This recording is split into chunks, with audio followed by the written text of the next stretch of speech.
Chapter 5 ends with the prototype stabbing the player and dropping them into a vat of poppy gel.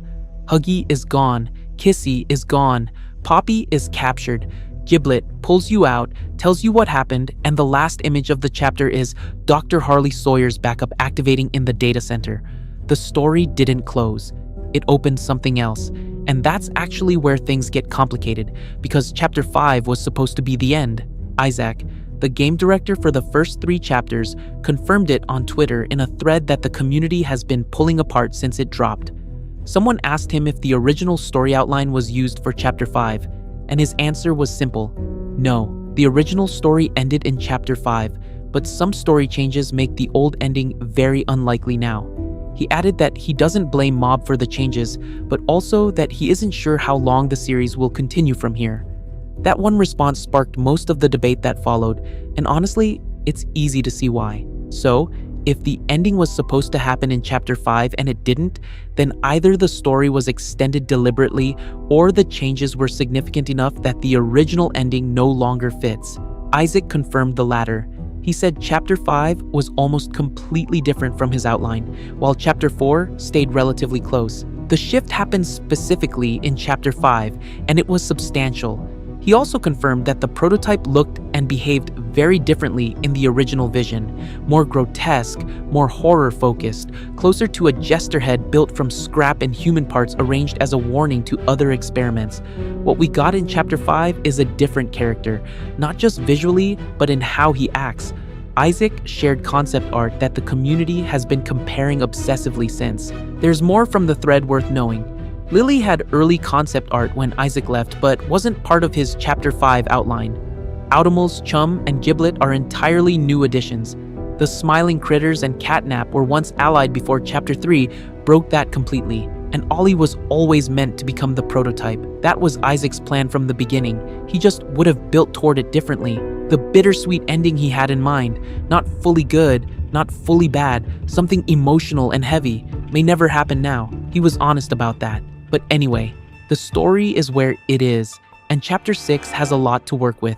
The most important thread going into it is Harley Sawyer.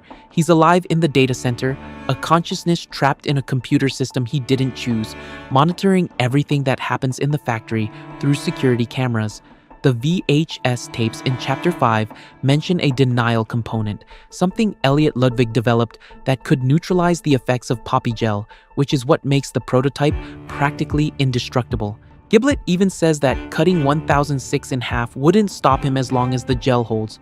So if that component exists and Sawyer knows where it is, the next chapter's goal becomes clearer. Reach the data center, use Sawyer, find a way to end this. Whether Sawyer actually cooperates is a different question.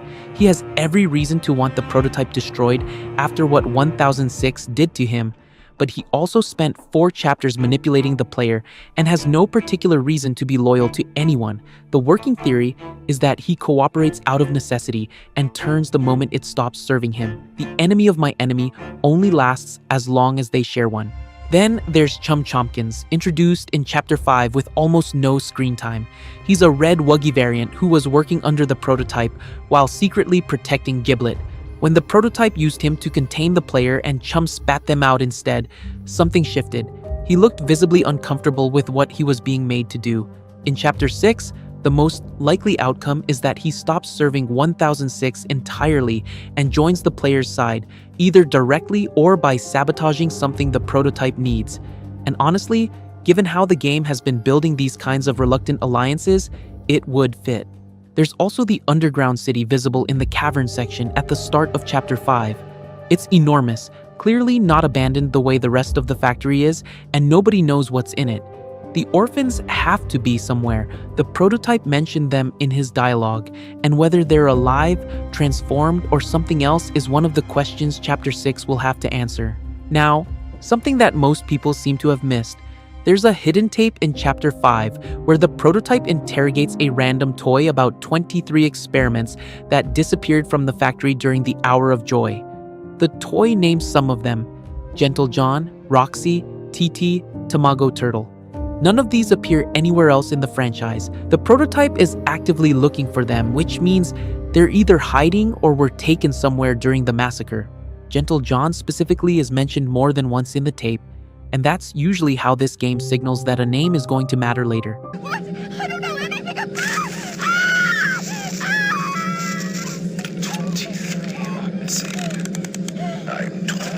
Isaac also confirmed that he had planned significant Elliot Ludwig content for Chapter 5, material that would have revealed major lore we still don't have. That content didn't make it in. Whether Mob uses any of it in Chapter 6 is unknown, but Elliot's story, his relationship with Oliver, the origin of the Bigger Bodies Initiative, the reason he built Poppy the way he did, none of it is resolved. That material has to go somewhere. And then there's the player identity question. According to Isaac's original plan, who we actually are was supposed to be revealed in Chapter 5. He never shared that idea with anyone at Mob before leaving, so they may have a completely different answer in mind, or no answer yet. But if Chapter 6 is the final chapter, and the developer comments and merchandise numbering both point that direction without confirming it, then revealing the player's identity there would be the right move narratively. The alternative is ending the series without answering the question that Chapters 3 and 4 spent considerable time building toward. One developer wrote that Mob knows the emotional destination of the story. They know how it ends. The road to get there is flexible, but the ending exists. Given that the original vision was bittersweet and Isaac thinks some of his ideas might still appear, there's a narrow space where the ending that was planned and the ending being built could converge. Whether they actually do is what Chapter 6 has to answer. So there's one more thing worth sitting with. Leith Pierre, the head of Playtime company, hasn't appeared in any Massacre. His voice keeps showing up in tapes. The prototype, who tracked down Preston Willard 10 days after the Hour of Joy, specifically to settle that account, has not visibly dealt with the man who ran the entire company. That thread is still open, and the player is a former Playtime company employee walking into a factory where every person who worked there has been accounted for in some way. That's either going to matter in Chapter 6, or it's going to be the thing the series closes on.